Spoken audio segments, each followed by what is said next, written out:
Nagsimula na ang backlash operation para sa mga naglipa ng campaign materials ng mga kandidato kung saan tonelada na ang natanggal ng MMDA.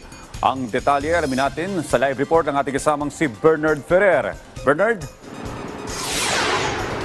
Audrey, patuloy ang panawagan ng MMDA sa mga kandidato at kanilang taga-suporta na voluntaryo ng baklasin ang mga campaign posters ngayong natapos ng kampanya para sa Hatol ng Bayan 2025. Umabot na sa 11.18 na toneladang election campaign materials ang pinaklas na mga tauhan ng Metropolitan Manila Development Authority MMDA matapos ang Hatol ng Bayan 2025.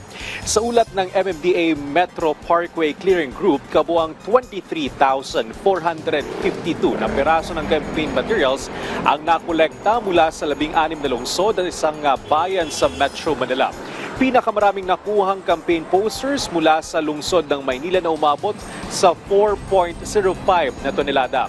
Sinundan ito ng Muntinlupa na may 1.66 na tonelada at District 2, 5 at 6 ng Quezon City na may kabuang 1.27 na tonelada. May kita ang samot-saring campaign posters na nakakabit sa mga poste, puno, pader at iba pang struktura. Ang mga nakolektang campaign posters ay dadalhin sa ilang pasilidad ng MMDA sa Ortigas at Marikina. Balak itong ipamahagi sa mga partner beneficiary tulad ng Tahanang Walang Hagdanan at sa Eco Waste Coalition. Patuloy ng panawagan ng MMDA sa mga kandidato at kanilang taga-suporta na voluntaryong tanggalin ang kanilang campaign paraphernalia bilang pakikiisa sa kampanya para sa isang malinis, ligtas at organisadong kapaligiran. Iniwasan ito na mapunta sa mga drainage at iba pang daluyan ng tubig lalo't napapadalas na ang pag-ulan.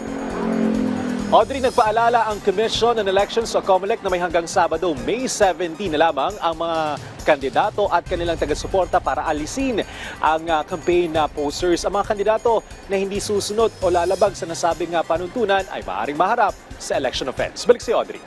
Maraming salamat, Bernard Ferrer.